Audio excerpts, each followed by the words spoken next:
I think it's important to recognise that the revolution is a legacy project for TMJ. The process of the heritage players is in the final stages. I think positive news will come next week.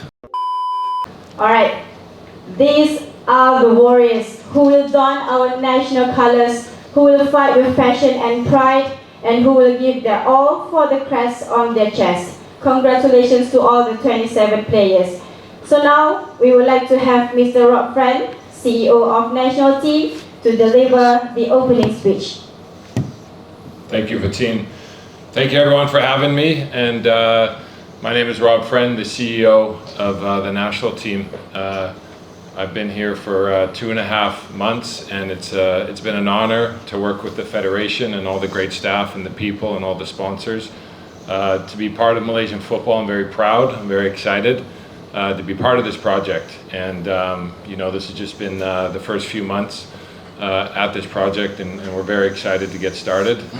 Obviously all the focus is on the camp, the upcoming camp, and then obviously the game against Nepal. So that's the focus. That should be the conversation for today's press conference. But very honored to be here, very excited, and we're really excited to get to work and you know, to let Peter and his fantastic coaching staff get to work. So thank you very much, and I'll hand it off to Peter.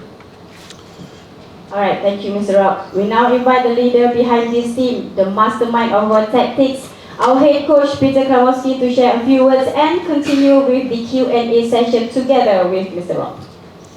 Thank you, Fatin. Thank you for the kind words, and thanks for all for attending today. I'll start off by echoing Rob's comments, and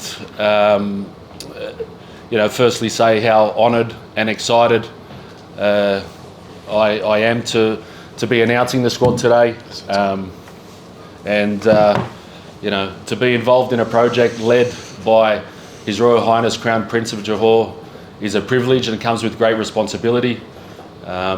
Responsibility I wear on my shoulders, and it's, you know, I think everyone's excited and got some hope around the revolution of Malaysian football.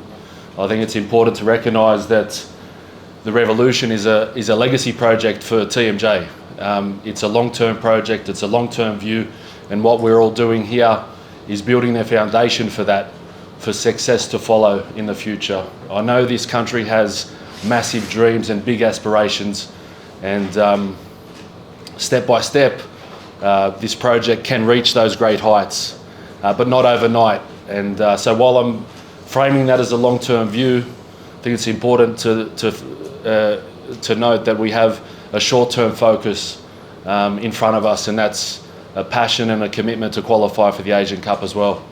And to do so, we need to top the group in this group stage. And that's going to create a little bit of history for our country, because that's not been done for a long time, to actually top a group in a competition phase. Maybe over a decade since that's happened.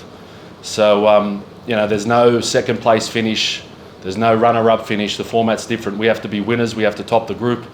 And this squad here is the first step to that. We have laser focused on our next opponent. We're excited to get into camp and work hard, get the preparation right for a strong performance, to be a team that's every Malaysian's going to be proud of, get the 3 points, and we continue to build. Thank you. All right, thank you, Coach, and thank you, Mr. Rob. We can now start our Q&A session from reporters. Okay, Zul. Hi, Coach. I'm Zul from Astro Africa. Coach, there is no heritage player in the list. So, can you comment on that? What is the status of our heritage player? Yeah, they're all Malaysian players, and the process of the heritage players is in the final stages. I think positive news will come next week for a few players.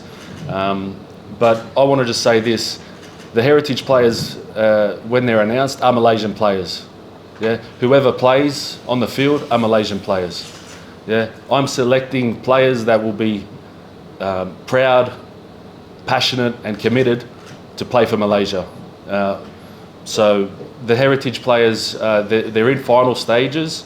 My understanding, and I'm not a part of the process, but my understanding is the paperwork is the last stage in the government, and that's to be done once the players arrive. So then the national team will make an announcement at that point, and that should be next week. As mentioned before, we have 7 or 8 players will be processed. So as for now, how many players in the process? Yeah, good question. I think this camp could be maximum 3, with a view of more in June and then more to follow. Like I said, this is a long-term project.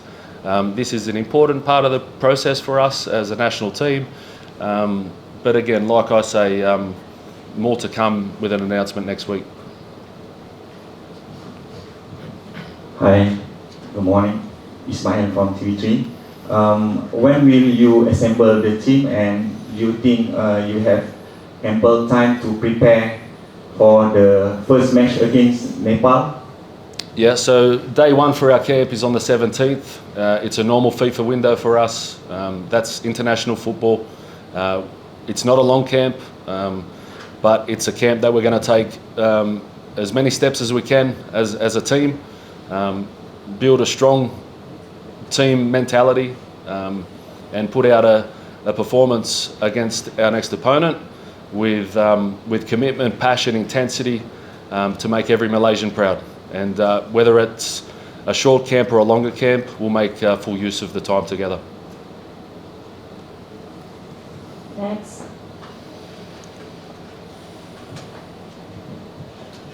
Hi, I'm again. What do you think of when you observe our national players in the current domestic league? What are your thoughts about them, and how have you come to a decision this is the best 27 you call up to the national team?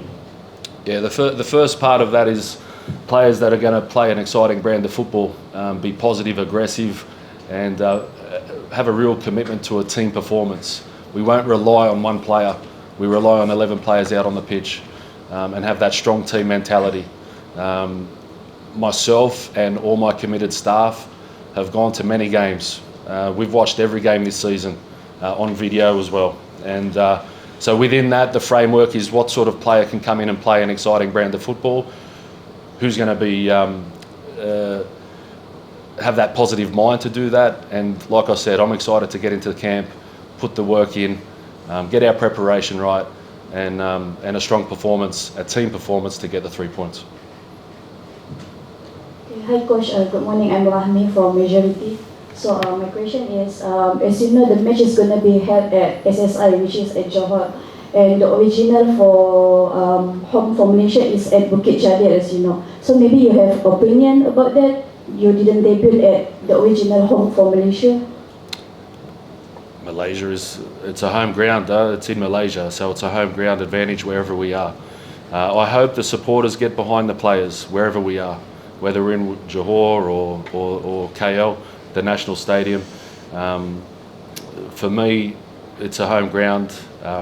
For me, it's a camp that we're going to take full use of to get a strong team performance together, and wherever we are, make every Malaysian proud and excited to watch this team play. I hope all the supporters get behind the players, yeah, and show all of Asia the passion that Malaysians have for football, and that's the team we want to be. We want to show that passion with the way we play, and get every Malaysian off their seat cheering for this team.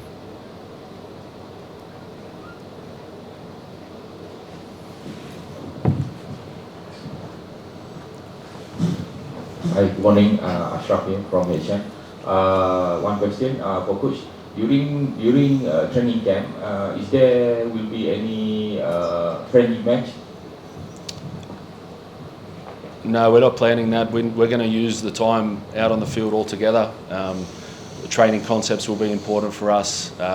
We will have internal matches against ourselves, so we'll keep that behind closed doors and take everything that we work on into the game against Nepal.